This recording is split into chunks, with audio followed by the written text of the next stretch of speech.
And welcome to the Capital Gains Tax Solutions Podcast, also streaming on expertcresecrets.com, where we believe most high net worth individuals and those who help them, they struggle with clarifying their capital gains tax deferral options. Not having a clear plan is the enemy, and using a proven tax deferral strategy such as the Deferred Sales Trust, best way for you to exit highly appreciated assets.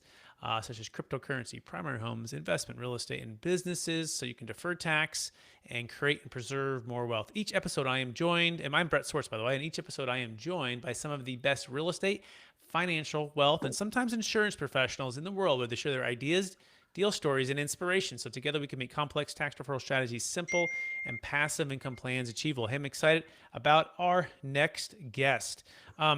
He is all things insurance. He's out of the great state of Tennessee. And before in beginning his insurance career in 2011, he had the opportunity to really dig out of a hole, and he had a very, very humble beginnings. But his existing business at the time, which was Body Elite Personal Training, is in the fitness industry, was going down the tubes financially due to the negative economic factors of the Great Recession. And so he went through the ups and downs there, and he finally found some success when he started to become an expert in all things insurance. I'm not doing that justice with his intro because it's a lot on there, but he's operating a highly successful YouTube channel with nearly 1,400 downloads on a month, nearly 7,000 views, and he's all things about helping other insurance agents produce and grow their business. Please welcome to the show with me, David Duford. Hey, David, how you doing? Howdy. Greetings and salutations. Thanks for having me.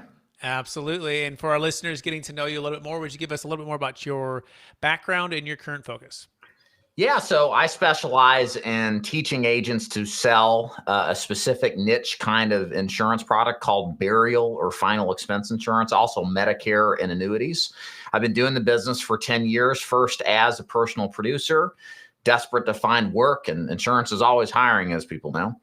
And then eventually building into my own agency in 2013 to 2014, scaling up via YouTube and creating an influence in the insurance sales space. And really the rest is history. I'm still helping agents who are brand new to the business or even experienced maximize their commissions, help them grow as agents, and really give them an opportunity to run an insurance sales business. Excellent. So, David, I believe we've all been given certain gifts, and these gifts have been given us to be a blessing and help to others. So I want you to go back to maybe your high school days, maybe your college days, maybe the body fitness days, right? And what do you believe maybe one of those 1-2 gifts that you were given, strength, superpower, some people call them different things, and how does that help how you help and bless people today? Well, I have short-term amnesia. I mean, not clinically.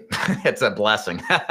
Anytime that you're in sales and you got to wake up after a rough day or week and go out there and try to find somebody to sell something to, short-term amnesia is a good thing.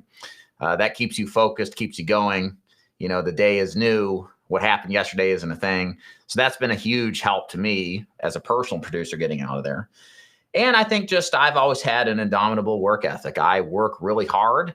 I love to work. I have a passion for it. Thank God I love doing what I do. And it is kind of who I am. And if you love what you do, it's not really work after all, right? And I think both of those kind of guided me in the way to lead me where I am now. Beautiful. Love it. So short-term amnesia to pick yourself up off the mat, off some rough sales days, and a relentless work ethic. Those are great gifts. And so now let's dive right into the show, becoming a best-in-class insurance agent. So David, what's the number one secret to becoming a best-in-class insurance agent? I think it's just seeing the people. So let me explain what that means. This is an old phrase in the business that really still stands true to this day. And when agents ask, well, how can you be successful? What's the secret to being successful in selling insurance? It's usually comes down to three things: seeing the people, seeing the people, seeing the people. In other words, if you want to have success in final expense, selling Medicare, annuities, property and casualty, anything, you have to get in front of people who may be interested in your product. You cannot be successful unless you're doing prospecting, lead generation, and getting in front of people that have expressed a marginal interest of whatever it is that you're selling. So, and some people think, oh, maybe it's a sales strategy that makes the difference, or maybe that's the secret. And yeah, sales training does matter, but all of it's for nothing if you don't get in front of enough prospects to leverage the numbers in your favor. So I think if there is one secret, it's about running a lot of appointments. It's about seeing and getting in front of a lot of prospects and asking for a lot of them to buy. And if you do that, I think that success is that much better off and closer for you to get. Excellent. So sales 101, see the people, get in front of them, prospecting, lead gen, getting with people who have a marginal interest, face-to-face, on the phone, on the Zoom, perhaps on the YouTube, which leads into the second question. You've grown your YouTube following and your brand online. What's the number one secret to getting in front of more people via YouTube? Yeah, I mean, for me, it's creating world-class content that resonates with the audience that you have in mind. I think that's the number one recommendation all top YouTubers will give you is you got to know who your audience is, and you have to know what kind of information they're looking for. What I specialize in on YouTube is talking about my experience selling final expense life insurance. And I taught my audience free of charge without expectation of buying or joining my agency, how I built rapport, how I pre-qualified, how I positioned my product, how I closed, what type of leads I used. And this constant information that made a difference in my audience life is what built my credibility and built my influence to the point where I'm a very well-known person in the insurance sales space. And if you're out there doing any kind of YouTube or any type of content strategy, if you just remember the audience and you remember helping them out and over giving more than you think, then they will reward you with business. And I'm a living testament that it doesn't happen overnight, guys, but give it a couple of years consistently executing, you're going to find people love and adore you. And you're their first choice whatever it is that you're selling or service you're providing to work with you.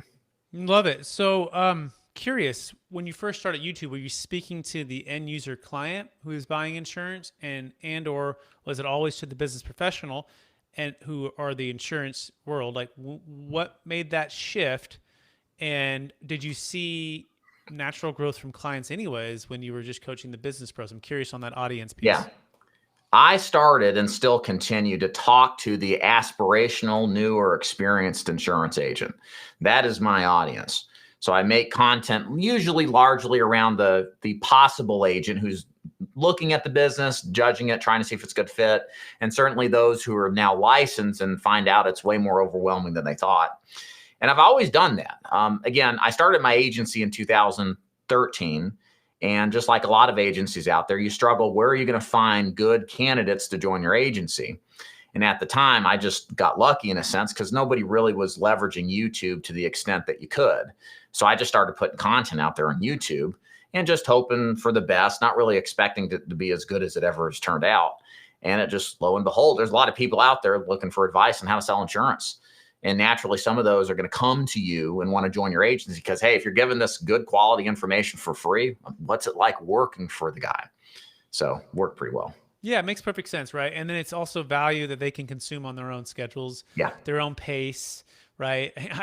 Now that I've been on YouTube now, and I'm maybe a fraction of where you're at, but I've been, about a year now, and it's interesting because you'll get people who call and it's like they know you or they feel like they know you, weird, right? And in a sense, they kind of do in a way, right? It is, yeah. A lot of it, because if you're transparent and you're sharing, building, creating content and even building rapport with telling stories in your life and just really just documenting the journey, right? I try to tell people who are getting newer to YouTube or getting on video or creating content, it's like, add value and document the journey, right? And the struggles and the pain, not all just bright, shiny, perfect things. Like we're going through a whole cryptocurrency series now where we're teaching people how to defer tax on cryptocurrency and then invest it into insurance products and real estate and different things, all tax deferred.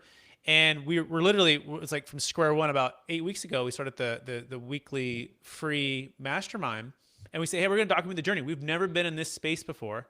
We have a goal and a vision to conquer this, and we're going to document all the challenges, all of the pitfalls, all the things we have to work through, so that at one point you can go back and watch all of these, catch up with us, and then we can help you achieve that. So talk about being the guide, being the coach who's a few steps ahead of people in your agency, and even though you were once in the very beginning, right, you've been where they're at, and talk about how you've got to make sure people know that at one point you were the newbie, right? And you didn't know what you were doing and you had to take a stab at this.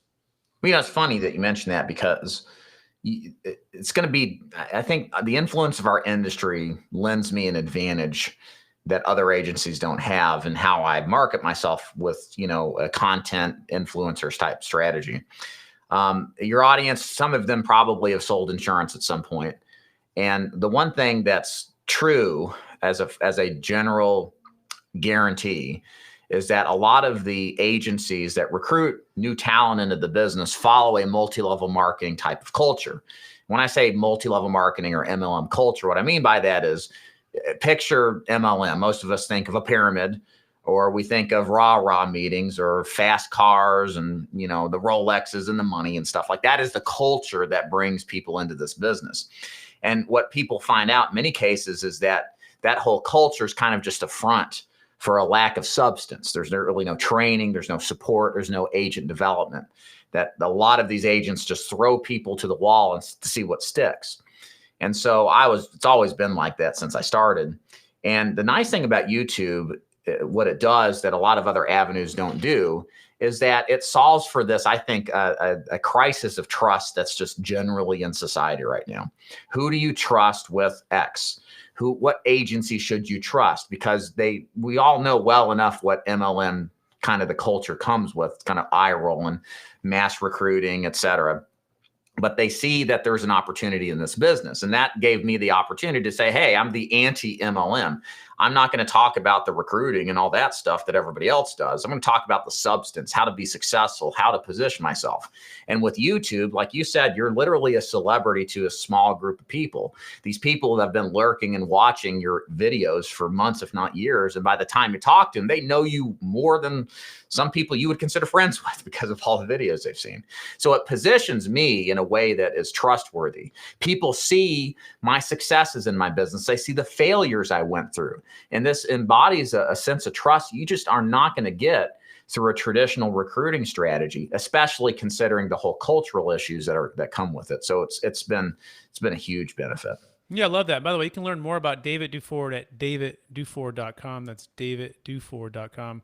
So I find that really fascinating, a crisis of trust, and I couldn't agree more. And even there's a crisis of connection, right? Oh, yeah, with COVID-19 and separations of people and big meetings and groups, how we used to consume, let's say, educational content. And not that it won't come back to some normalcy to that, but the majority of people are spending more and more time learning things, developing things, at least in the initial stages, on YouTube, right? It's a great place to supplement and to build wisdom, right, from people that are experts and to be able to do it on scale. So I absolutely love that. So now I want to dive into the specific part, because you mentioned you niche down on what you help people with. You said, I believe end of life and one other. So would you just touch on your specialty and the importance of that? Yeah, so I specialize predominantly in final expense life insurance. So what that is what we call final expense or whole life simplified issue insurance products. The structure of the product is it's designed to guarantee to pay a death benefit, along with having the prices fixed and the coverage, and hopefully most cases fully covered from the first day if the client's medically qualified. The benefit of this is that we target predominantly seniors who are on a fixed income, usually a low fixed income, living month to month on Social Security or disability. And they need something that's reasonably affordable, but also they can medically qualify for, that whenever they do die, will be there to protect them. And the opportunity of our market, I think, is because there's a lot of lower income people that hit retirement that don't have as much money as they thought they did. But as we all know, we're guaranteed to die. So we got to worry about how we're going to pay for our funeral, because many times our clients just simply don't have the money. So also our particular type of program, and this is beneficial not only to the client, but the agent too, we can get an instant decision to medically qualify the client on the first call. So from a sales perspective, we're not going back multiple times. This is a one call close business. We'll get the client approved and accepted, or we pivot to another product, or we never do. There's no go backs, no second, third, fourth appointments. It's a very sales oriented type of profession. So people who don't want to get mired down in the thick of, trying to manage a bunch of pending business or doing examinations, that kind of thing. It's very appealing to the client that they can get what they want real quick, and appealing to the agent because it contributes to faster cash flow, activity orientation versus, managing a process that may take weeks or months like traditional life insurance. So, but it's a great product for the right group. It's not perfect for everybody. No insurance product is, but targeting the people we do, it's a really good fit. Got it. Okay, so final expense, whole life insurance, guaranteed to pay death benefit, typically for seniors on low fixed income, and that you can medically qualify. And as far as the agent's perspective, it's kind of a one-call close, and that you're going to be able to qualify, look at it, and move on. It's not managing long-term, type of sales cycles. Okay, excellent. Okay, so that's the first one. Then you mentioned a second one too, right? Maybe Second one. Maybe that's it. Maybe that was the one. That's super it. Niche, I mean, right? That's kind of the main. If as far as a life insurance product, that's our specialty. Now we do sell a little Medicare supplemental coverage that also helps. It's a little bit different. It supplements existing coverage. It's a smaller portion of our total volume of business, but it's useful because it helps people get more comprehensive coverage than just original Medicare. Cool. Let's do an example. So 65, relatively good health, right? And single, fixed income, right? Let's say it's a lady or a gal, right? And they're Mildred. That's what we call our clients, Mildred, Mrs. Jones. Okay, there we go. And so what would be the cost? What would be the conversation? Like kind of do maybe a little role play here. Yeah. I mean, so in order to find out what the costs are, we have to do medical underwriting. We usually don't start quoting right away because we can't really until we know exactly what their health issues is. So let's say we do all that. It just depends, so a lot of our plans, probably 35 to 45 a month, $1.50 a day for full coverage for a $10,000 plan. That's a very common amount of coverage we get. Most people buy these to pay for funerals, sometimes cremations. And if you're looking at a funeral, it's around $10,000 is the average. And we just pick a company that's best suited to the client and what we think will be most likely that are going to approve them. And we just do an underwriting assessment. Sometimes we make a phone call for the company to pull medical information to render a decision. And then it's done. We write it up. The policy comes in a couple of weeks. They're approved. Got it. Okay. So $35 to $40, assuming that the medical history is, let's say, average or looks good, right? Sure. And then that's going to pay about $10,000 on average at the death to cover expenses such as a funeral or cremation. Is that a fair summary? Yeah, sure. Got it. Okay, cool, excellent. And then as far as the insurance professional, they have to have life insurance, life and health, or what's the designation or the licensing? Yeah. To sell final expense, you only thing you have to have is a life insurance license, because the final expense is life insurance. It's just a marketing term we use to better describe what it actually is used for. If you want to sell Medicare, you have to have a health insurance license. Got it. And is this known as whole life? Is this what this is versus correct? Term? Yeah. So most final expense is a whole life type of product. We very rarely ever use term insurance to sell a final expense type proposition. Okay. And I don't know for sure, but would that mean it's less expensive? Or what would be the reasons for that? Because they're older? Can you walk us through when term would be appropriate versus whole life? So here's the problem with term. And there are, depending on who you talk to, you'll have long, drawn out, almost with religious conviction, arguments about, is term better than whole life?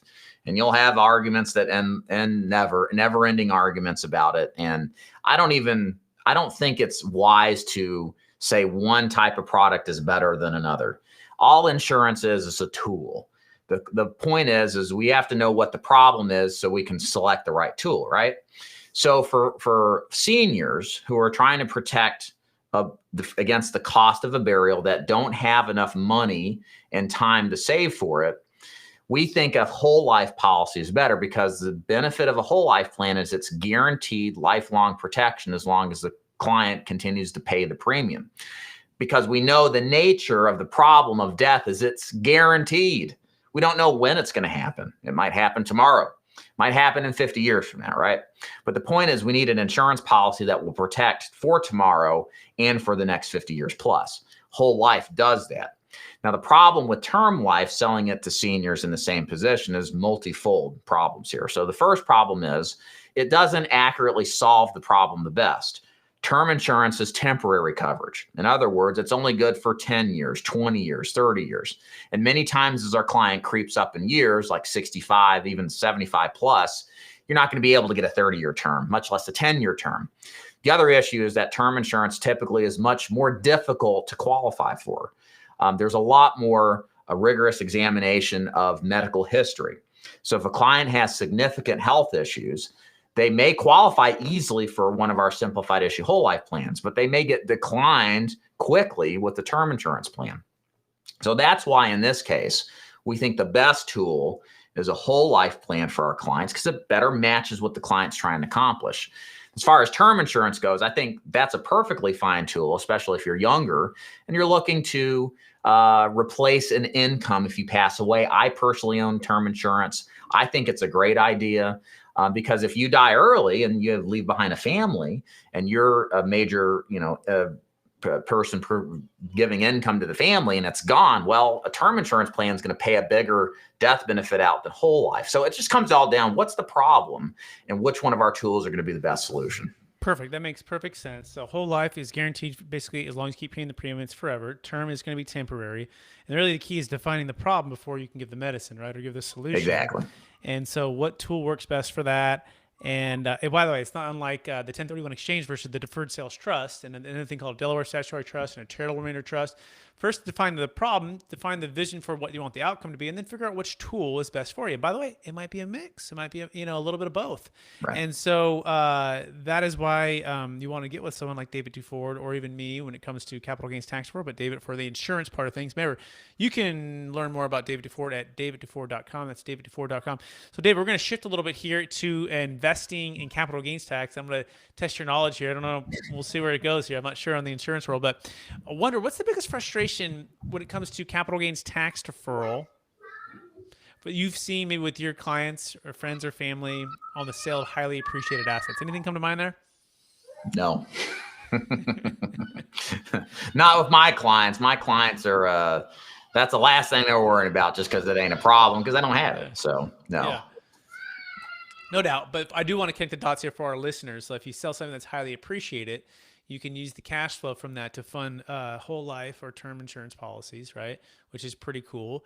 So like, let's say you would have sold a $3 million business. In fact, we just did a deal in Alabama, and then he's building a project in Tennessee for a client of ours. So a $2.6 million business, deferred $600,000 of tax, all tax deferred. He's building 70 multifamily units. He could also use the funds from that trust, the proceeds, to fund life insurance. So he would have paid $600, but instead it's all invested and it's earning interest of which you can fund life insurance, right? So it's kind of a cool way to arbitrage and then to take care of the family. Yeah. So, all right, that's that little plug. If you want to learn more about that, you can go to capitalgainstaxsolutions.com. That's capitalgainstaxsolutions.com. That being said, are you ready for the lightning round, David? I am ready. All right. So knowing what you know now, if you could go back to your 25-year-old self, what's the one golden nugget you'd make sure to tell yourself to do?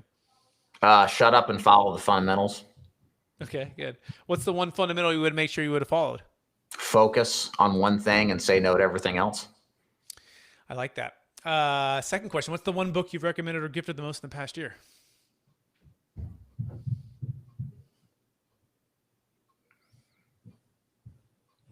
In the past year, I would say, if I look back further than that, probably Atlas Shrugged, Ayn Rand. Nice. What's the one YouTube topic you feel you're coming back to the most in the last year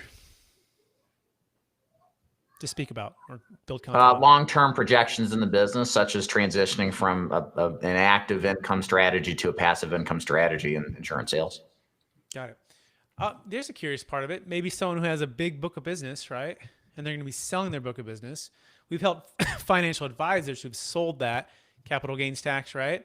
So, that's something maybe to take a peek at, right? If someone's going to be selling and the younger guy's taking over, look at it as a way to acquire that business by helping that person defer tax. These are all tools you want to know about using the Deferred Sales Trust. So that's something to consider. I wanted to plug that before someone forgot. Next question. What about curiosity? What are you most curious about right now, just in general in the world?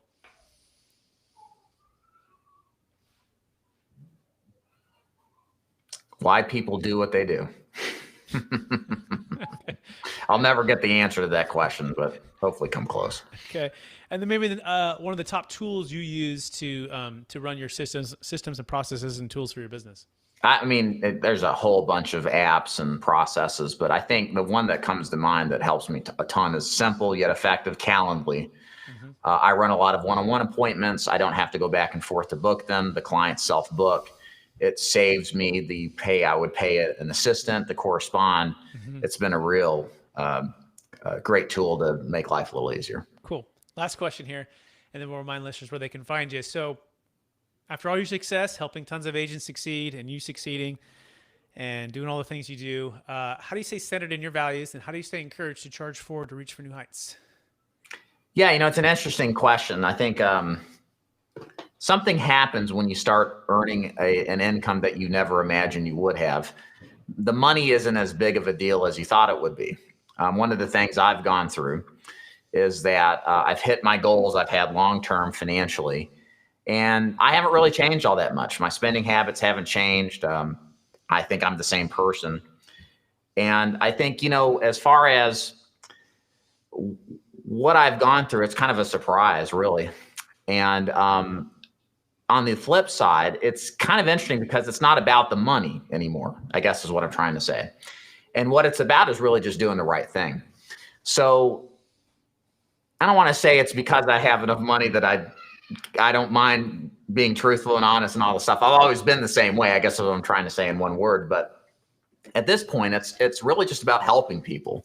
And it's about just doing what you're supposed to do, delivering on your promises and keeping your promises. And I feel at the end of the day, that's what really is the most lucrative. That's what makes this business the most profitable, makes your business the most profitable. If you follow through and there's just a consistent beacon of success and following through on these things, you're going to attract the right people to your business.